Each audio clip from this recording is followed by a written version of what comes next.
Well, it was pretty crazy for me. It took a while to get to that point where enough was enough. What happened, I came home one night from work spraying for cockroaches. And long story short, I turned on the Discovery Channel. I saw some guys going through Navy SEAL training. And they were going through Hell Week and they were getting their ass just beat. You know, in and out of the water, guys ringing the bell. They were just suffering. And I was weighing like 297 pounds. And I had to make a change in my life. You know, I was at an all-time low and I wasn't going anywhere. And I was exactly what everybody said I was going to be, which was nothing. So I had to make a change. Well, for me, growing up, I came from a horrible background. I got called nigger every day of my life growing up, lived in a small town. The Klan headquarters at that time was about 20 minutes from where I lived.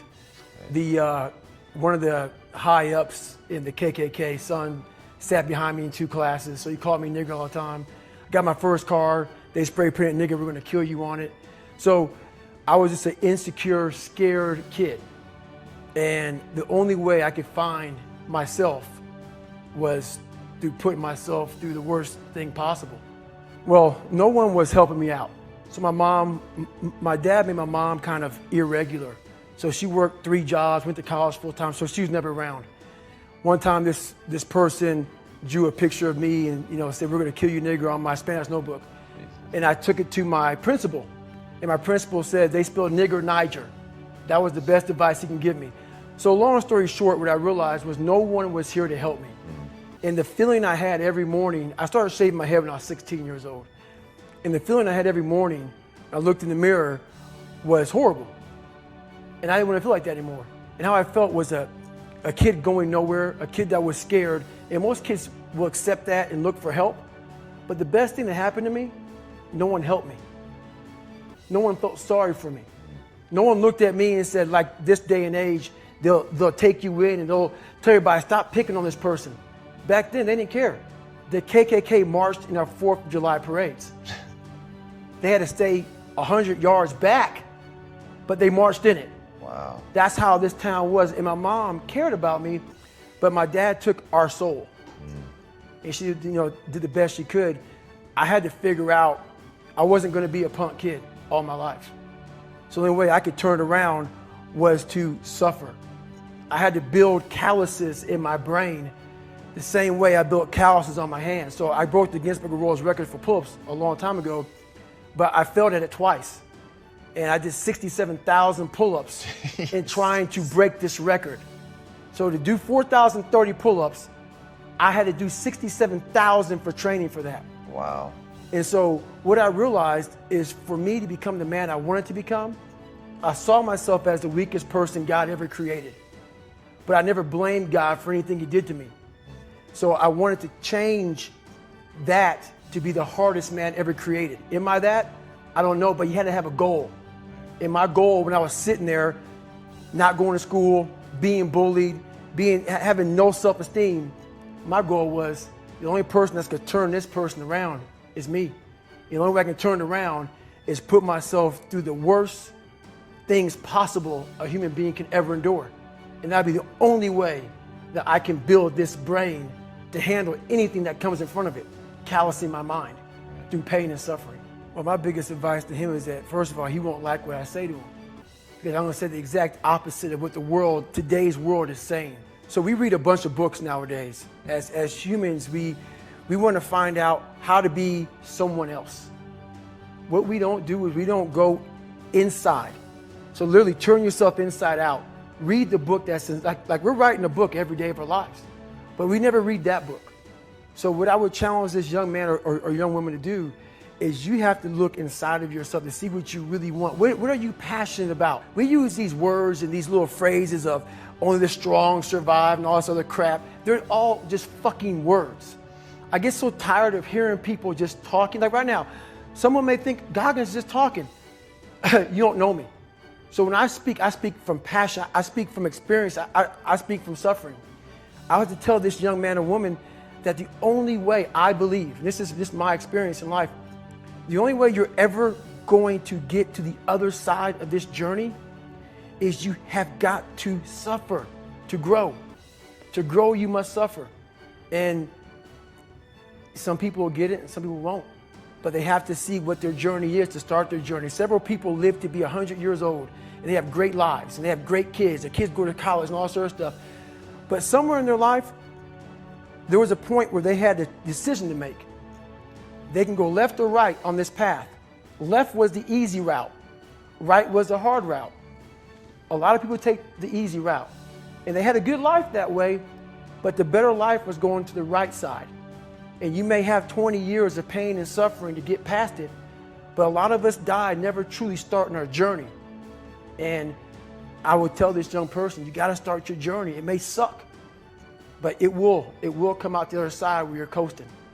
So what I meant by that is like every day we're seeing who we are as people. When I was growing up, I lied for people to accept me because I didn't accept myself.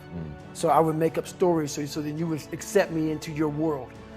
I would, everything I did was for someone else to like me.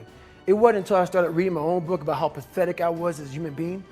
I could blame my dad, I could blame kids at school, I could blame having health issues, ADD, my mom not being around. Great mom, but she was doing her thing. Right. I could blame a lot of people. And that's the book I was reading. And I put it off on everybody else. It wasn't until I said, you know what, for me to fix this, I gotta read what the fuck is wrong with David Goggins. Not blame anybody. Read my book and say, okay, I'm afraid of my shadow. How can I overcome that? Go in the military, get your ass kicked, do things you hate to do. Be uncomfortable every fucking day of your life. Roger that. I'm not the smartest kid in the world. Okay. Instead of somebody saying, oh no, you're smart. No, don't say that to yourself. I said to myself, no, I'm a dumb motherfucker. Okay, roger that. How do you get smarter? Educate yourself. So the things that we run from, we're running from the truth. We're running from the truth, man. So the only way I became successful was going towards the truth. As painful and as brutal as it is, it changed me. It allowed me to become, in my own right, who I am today. So the first ultramarathon wasn't smart at all. So basically what happened was, I was at military free fall school with Morgan Luttrell. Marcus Luttrell, if you guys don't know, was the lone survivor, the guy. He was in a bad op went bad. He was the only Navy SEAL that lived. Long story short, you gotta get the book, read Lone Survivor, great story. Morgan is Marcus Luttrell's twin brother, and I was there with Marcus. So what happened was, myself and Morgan were in free fall school. At the same exact time, Marcus was in the worst incident in SEAL history. So I knew that Marcus might be dead. He wasn't dead, everybody else was dead. So I actually brought Morgan, I actually told Morgan, hey man, your brother was in a bad incident. I don't know if he's alive, I don't know what's going on. Long story short, Marcus is alive, and I go on to want to raise money for families. All these guys died, they all had kids. I want to raise money for the Special Operations Warrior Foundation. It's a foundation where 100% tuition goes to these kids to go to college, full tuition, whatever. So I found this great foundation. I'm going to raise money for it. So I said, you know what? I have to Google something that's evil, something very hard. I knew nothing about ultra marathons. I hadn't even run a marathon. I knew nothing about this world. So I Googled the top 10 hardest races in the world. And what comes up is a Badwater 135. It's a 135-mile race through Death Valley in the summertime. I thought it was a stage race. I thought it was a race where you run like 20 miles, set up camp, barbecue outside, and then go run some more the next day. So I called the race director up at the race and said, hey, Chris, his name is Chris Costman, I want to do your race. So we had a long conversation. I was much heavier then, and I hadn't put running shoes on in over a year. How heavy are you at this point?